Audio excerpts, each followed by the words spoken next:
There are certain moments in life when you learn something about yourself, completely by accident. And for me, that moment happened at my son Gavin's band concert. I was sitting there in one of those uncomfortable auditorium chairs, just waiting for things to start, and I folded my arms. And that's when I noticed something. My arms now rest comfortably on top of my stomach.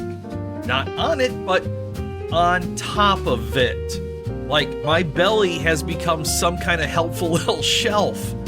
Which is not the kind of discovery a man makes and thinks, well, things are trending in the right direction. So that was realization number 1. Welcome to 1 Minute Later. I'm Craig, and this is a little show where ordinary moments, usually the kind you almost miss, have a fun way of turning into something a little bit deeper 1 minute later. And this happened in a high school auditorium. Now, if you've ever been to one of these concerts, you kind of know the structure. First comes the 6th grade band, and then the 7th grade band, which is where my son Gavin lives these days. He's in percussion. And then the 8th grade band shows up. And then once everybody's done, the high school band comes along and plays a couple numbers, and the band director starts handing out awards for all district, all state, all the things that remind the rest of us that middle school band is a long journey.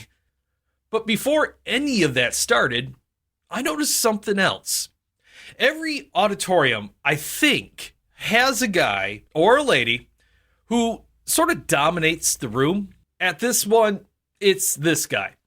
He's in the same row, same seat for every single concert. And he gets there really early. Not beat the crowd early, but I mean the janitor's still unlocking the doors early. And then he stands up, turns around, he's facing the back of the auditorium, and just starts chatting with anybody within about a 5-row perimeter. And this guy's not a quiet conversationalist. He's the kind of guy where even if you're not part of the conversation, you're still very much a part of the conversation. So before the concert even started, I learned more about this guy's medical history than most of his doctors probably know. Surgeries, procedures, recovery timelines. At one point, I'm pretty sure I accidentally learned something about his colon that felt like it should have required signed paperwork. But he's happy. That's cool. Just filling the room with conversation while we're all waiting. And then the band walks out. 6th grade band goes first, and they are exactly like you would expect. Tiny clarinets, trumpets held at questionable angles. 40 kids trying very hard to remember where they are in the song. They conclude, and the 7th grade band comes out.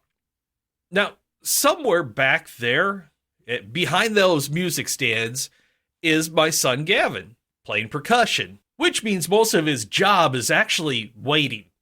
Waiting for the conductor, counting measures, holding the sticks while the rest of the band plays, and then every once in a while, at the exact right moment, crack! One clean hit on the snare drum. And that's when I notice something else, actually. I just kind of look out of the corner of my eye. I see a lot of glowing. And I look over, and phones everywhere.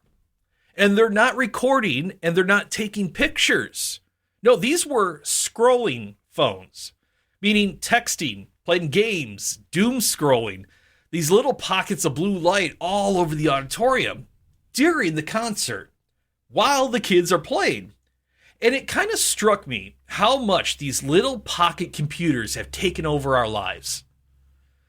I mean, we check them in the grocery store line, we check them at stoplights, and apparently now we can't even sit through our own kids' band concert without checking them. And the funny thing is, I caught myself doing it too. Scrolling through my phone, thinking about random stuff, thinking about dieting, thinking about how much my folded arms now rest comfortably on top of my stomach. Just passing time. And meanwhile, these kids are all on stage. They're not passing time at all. They're trying. They're playing something they practiced. Standing up in front of a room full of people, hoping they don't mess it up. And Gavin, back there in percussion, is doing what percussion players do. Waiting, watching, and then right on cue, of course, crack, the one clean hit on the snare. And if you're looking down at your phone, you miss it.